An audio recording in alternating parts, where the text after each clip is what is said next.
Hey guys, so I'm going to be experimenting with different formats. So the first one was like a podcast format. So we're gonna try this one. I'm gonna keep playing around with different ways till I figure out what works best for us here. But anyway, so today I want to talk about bypassing paywalls. So you've probably gotten a link online. Maybe a friend sent it to you. Maybe you just surfing the internet and you click a link and it says, "Oh, hey, you've got you've read your 3 free articles and now you've got to pay." And this is for a site that you're never gonna pay for. You're not interested. So, um, yeah, so there's different ways. So I was gonna make like a whole long video about this. It was gonna be well produced, and I thought, no, I'd rather get out some videos. I'd rather like this doesn't seem like something that I want to make a whole tutorial video about.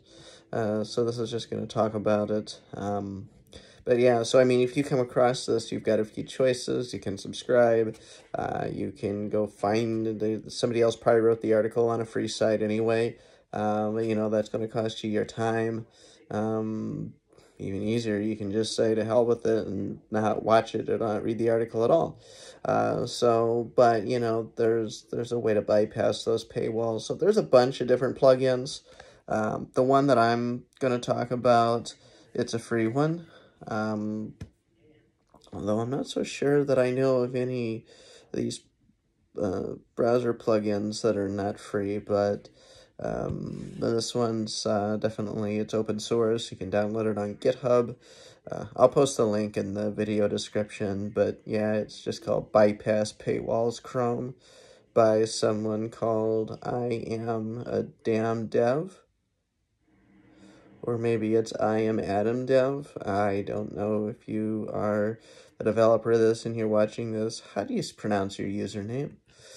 Anyway, so basically it's something you install. You set your browser into developer mode and you drop it in. So it's not in it's not in any of the Chrome stores or the Edge store or the Firefox store, because this is obviously something that those sites are going to find problematic, because again, this is removing the paywall. This is making it so you can read somebody's article for free that they wrote,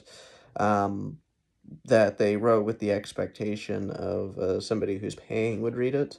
So there's obviously some ethical issues with this. I personally, I would say that if this is not a site that you ever plan on, like there are some really large websites that make buku bucks with their advertising. They have a bunch of subscribers anyway. I mean, there's some definite giants that, people just downloading a paywall bypass plugin, it's not going to hurt them. But then, but I would be a little more careful with the ones like your local newspaper.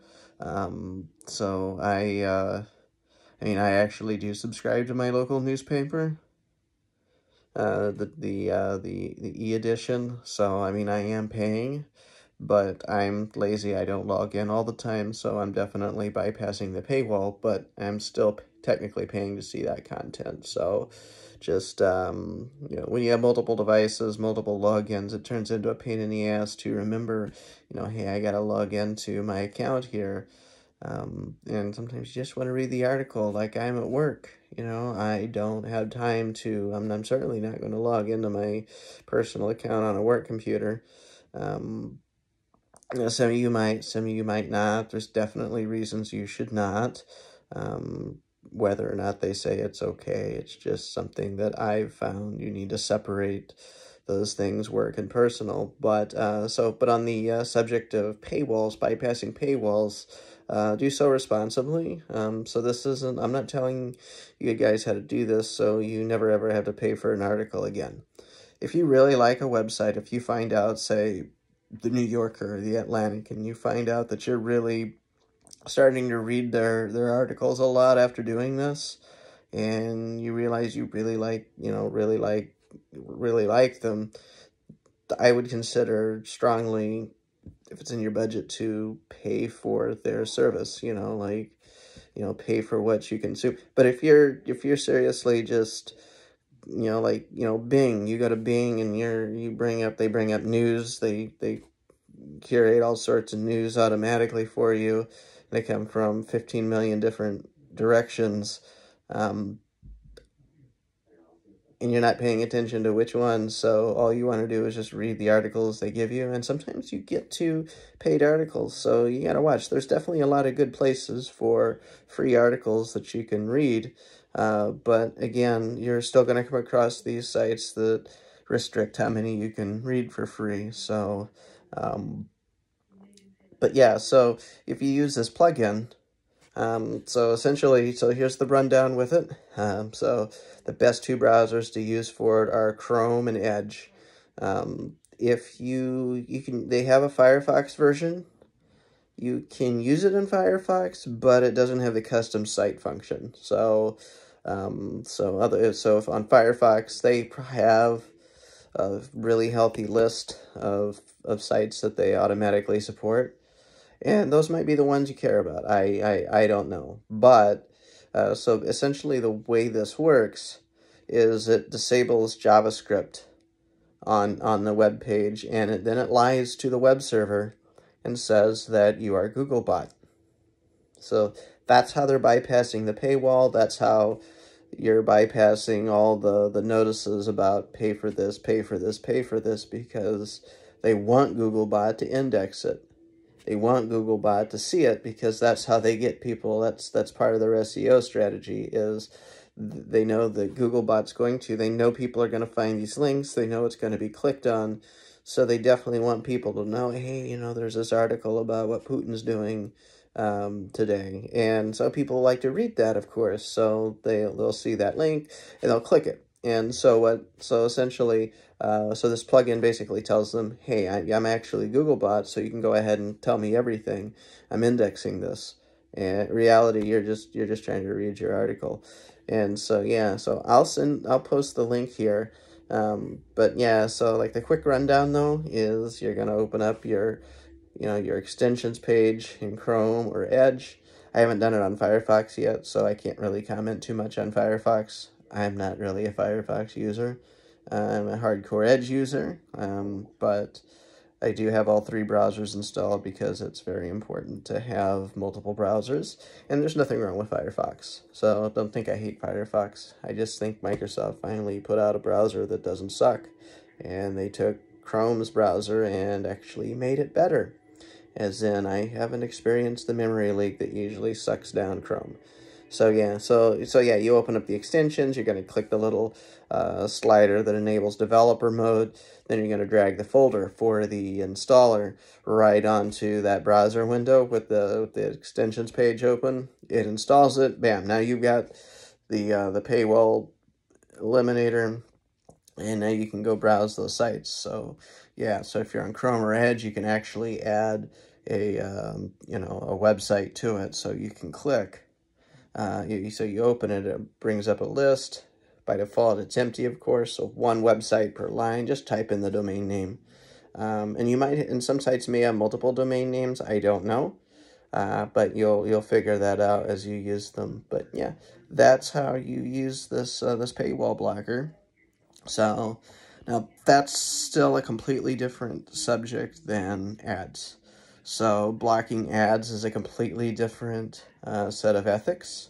So I would have stopped the video right then and there about the paywall, but to have a completely pure experience, you definitely want an ad blocker. I'm going to recommend Ublock Origin, and it works on Edge, Chrome, and Firefox quite well. So I use that. Sometimes it's really good for blocking YouTube ads. Sometimes it doesn't. That's hit or miss. Sometimes it blocks the ones on Paramount Plus. Other times Paramount Plus figures it out and says, hey, a-hole, you've got an ad blocker that you need to turn off so you can watch our stuff. And that's if you're on the $5.99, $6.99, whatever it is, the cheap plan that has ads. And if you're cheap like me, you're gonna have ads on occasion. But But yeah, I mean, don't sweat it. But yeah, so if you're looking like news sites, so that's one of the ways that they make some money too, is littering their sites with ads. And so, I mean, ethically, I don't have a problem doing it, because there's definite way, like, look, they can make money. And you know, the whole subject of ethics, you're going to hear this different article, this different perspective from different people. you know I'm relatively new with this content creation thing. This isn't my first YouTube channel, but again, I've not broken out. I've not made that many videos, so my perspective isn't going to be the same thing as, say, Linus from Linus Tech Tips, where he makes really good money here on YouTube. And so don't get that confused with what I'm saying. But ultimately, even he will tell you, he's posted videos about this where, like, so if you're just blocking ads on YouTube, you're not really hurting us. So there's better ways to support. So like Patreon, I have a Patreon. A lot of YouTubers have a Patreon. There's other sites like Patreon. So like, I know the Linus Media Group, for example, has Floatplane. I think that's what it's called, Floatplane. Yeah, I don't have an account with them. One that I'm actually using. I think I made an account a while back. Looked at it. It's neat. It's like a Patreon, but I don't want to sign up for like 50 million different sites and litter my YouTube descriptions with all these different sites just to drive you guys nuts. So, I just stick with the Patreon, maybe one other, and, then there's affiliates. So there's going to be legit ways that, that a YouTuber, for example, can make money. And so we still get into the same problem. So you get mobile games. That's one where those are used. And here's what I don't get. So I'd have to look and find the exact name of the game. But like Sling Plane. So you get Sling Plane. And it's a fun little game, but here's the problem. For free, you spend more time watching ads than you do actually playing the game. You pull back on this thing, and you shoot your plane out into the air. Eventually, you fly it for a little bit, and eventually it lands. Now, as soon as it crashes or lands, now you watch an ad. You watch another ad. You get the opportunity to upgrade your plane. And if you keep hitting the little button too fast, not paying attention to what you're doing, you'll watch another ad. And maybe just one more before it finally lets you launch again. And I'm not exaggerating. I don't know. So here's the problem. I understand that they don't make a lot of money off those ads. That's fine. That's understandable. It's very time-consuming and costly to write software. Understandable. But if you're going to release a game for free, at least make the game somewhat enjoyable. Ads are fine.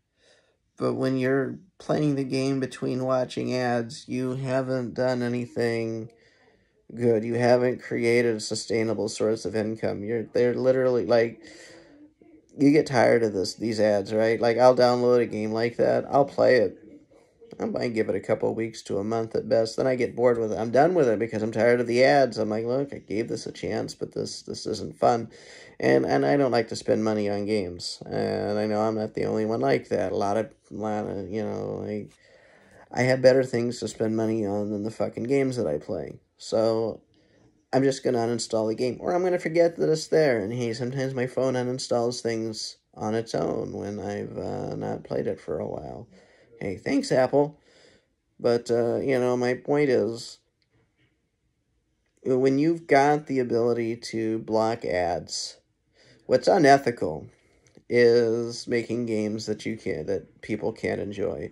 What's unethical is putting so many ads on a video site that maybe somebody's having a bad day. Maybe they're suicidal, or maybe they're either way, they want to watch a video or two to get their mind off of whatever's bothering them. So instead of hurting themselves or somebody else, and I know this is an extreme example, but it happens. You know, you just want to sit, relax, watch a video, get your mind off of whatever's bothering you, and you watch an ad, and you watch another ad.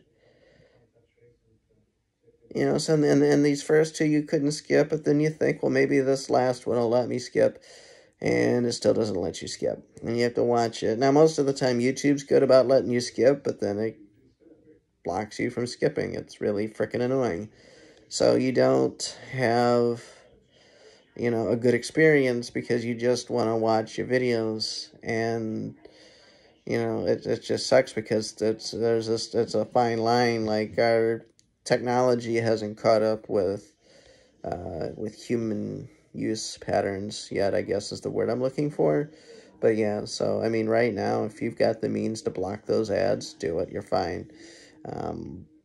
With people that are genuinely hurt by the ad blockers, first off, it's not the advertisers, because if you're not watching their ad, they're not paying for you. At least that's how I figure, right? I don't know, maybe, I don't know. I don't actually know how the ad blockers work on the back end. I don't know if they're tricking it into thinking it got played, but it's probably just, I don't know how to play this, so it discards it and drops the packets. But ultimately, the only people that are getting hurt by that are either YouTube or other sites that simply lack the vision or haven't adapted to the 21st century, to 2022, the way people actually use it. Because there's definitely good implementations of ads. So like Facebook, for example, I actually, as much as I hate most of everything that Facebook does, I will say that they do seem to be getting their display of ads correctly. It's inline, it doesn't really interrupt the experience. I mean, it just looks like another post, but instead of it being a post from your friend or a page you like or a group you're in, it's somebody trying to sell you new socks or whatever it is they're trying to sell. And that's fine, because that doesn't behave any differently than any other video or static post that somebody might post. So it's, you know, they have a good balance because it doesn't piss off their user base, is what I'm saying. At least in the way, at least from a user experience perspective, as opposed to going to a news site where you've got 7 or 8 different ads that load before the article even does. 2 of them are videos. 1 of them automatically plays sound, which that's one of the worst things. Nothing makes me madder, and nothing is worse for them. So if I'm ever making a video where I'm criticizing a website, one of the first things I'm going to notice and criticize is, hey, I open this page, and there's music playing, or there's a noise happening, or there's this damn video playing that I didn't click a button to start. I don't care if it's an ad. It shouldn't be doing that. You know, that's why I run an ad blocker, so I'm not exposed to that. And that's why you should too.